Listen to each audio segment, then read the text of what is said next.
Saudaraku yang dikasihi Kristus Yesus Tuhan kita, mari kita satukan hati dan pikiran kita untuk beribadah kepada Tuhan.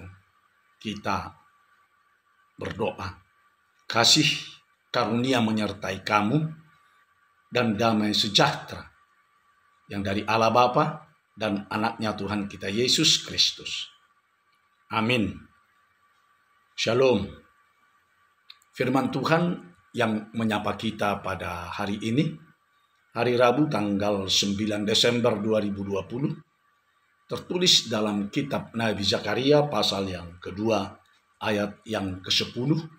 Demikian dikatakan di dalam firman Tuhan.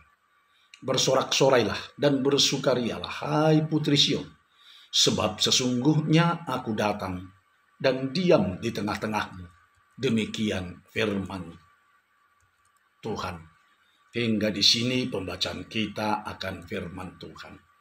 Saudara yang dikasihi oleh Kristus Yesus Tuhan kita, setiap terjadi perang di sebuah negara, baik itu perang melawan pemerintah asing maupun perang saudara di negara itu sendiri, yang paling banyak menjadi korban adalah kaum perempuan beserta anak-anak mereka.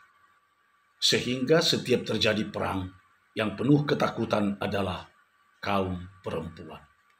Demikianlah ketakutan para putri Sion ketika umat Israel terbuang ke negeri Babilonia oleh Raja Nebukadnezar, dan kemudian kerajaan Babilonia ditaklukkan oleh Raja Persia, yaitu Raja Darius, dan umat Israel dibebaskan oleh Raja Darius untuk kembali ke tanah Kanaan. Nabi Zakaria dipanggil oleh Tuhan untuk berkarya di tengah-tengah umat yang telah kembali ke tanah Kanaan dan menyerukan kepada umat Israel bahwa keselamatan yang dari Yahweh akan datang untuk menyelamatkan mereka. Namun, untuk memperoleh keselamatan itu, mereka harus memperhatikan hidup mereka. Dan mereka harus bertobat. Tidak lagi mengikuti sifat dan sikap nenek moyang mereka yang menolak untuk bertobat, sehingga Tuhan murka atas sikap mereka itu. Pasal yang pertama dari ayat yang pertama hingga ayat yang keempat. Dan kemudian Yahweh akan datang serta tampil sebagai raja ke tengah-tengah mereka untuk menyelamatkan bangsa Israel dengan mengangkat wakilnya.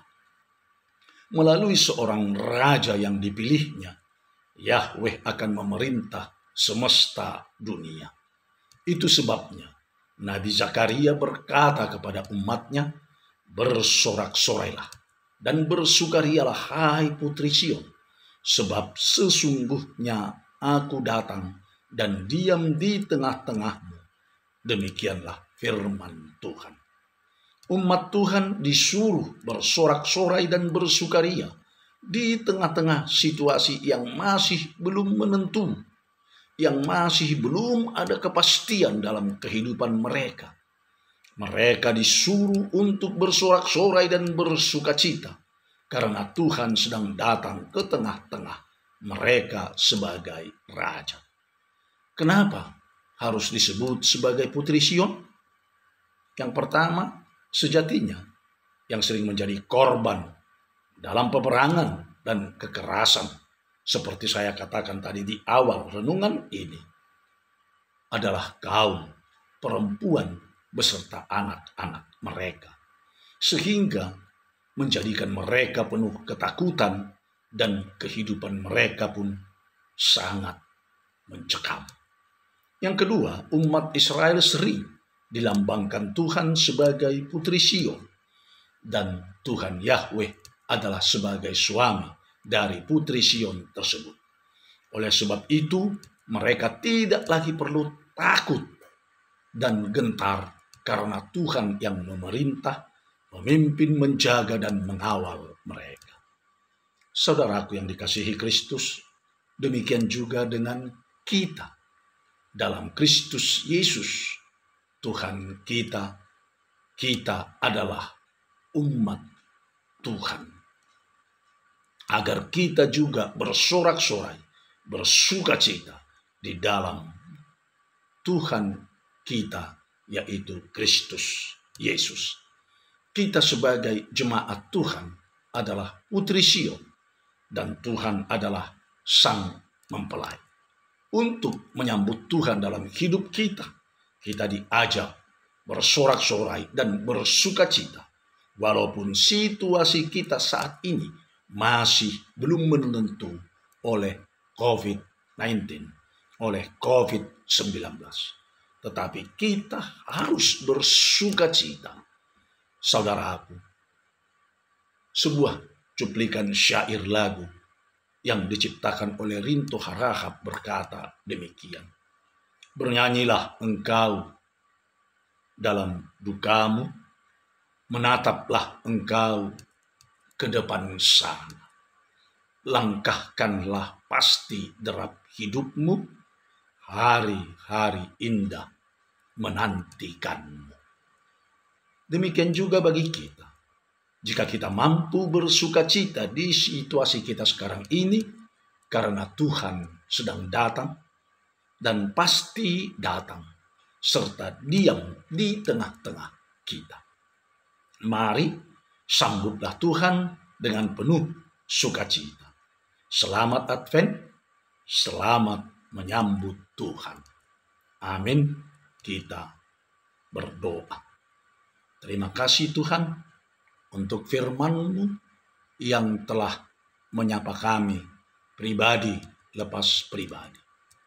Terima kasih Tuhan untuk semua berkat yang telah Engkau berikan kepada kami dan sedang Engkau curahkan dalam kehidupan kami dan juga akan Engkau curahkan di dalam kehidupan kami. Biarlah seluruh rangkaian perjalanan hidup kami letakkan ke dalam tangan pengasihan-Mu, sehingga yang sakit boleh menjadi sembuh dan pulih kembali, yang berduka menjadi terhibur, dan juga mampu melepaskan yang dalam ketakutan dan persoalan serta permasalahan hidup. Sehingga kami juga jauh dari segala bala dan yang mengancam hidup kami. Jauh dari segala mara bahaya dan bencana. Datanglah, ya Tuhan, naungilah hidup kami.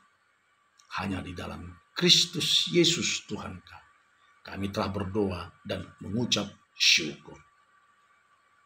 Amin. Anugerah Tuhan kita Yesus Kristus dan kasih setia Allah Bapa serta persekutuan Roh Kudus kiranya menyertai kamu semua. Amin. Shalom.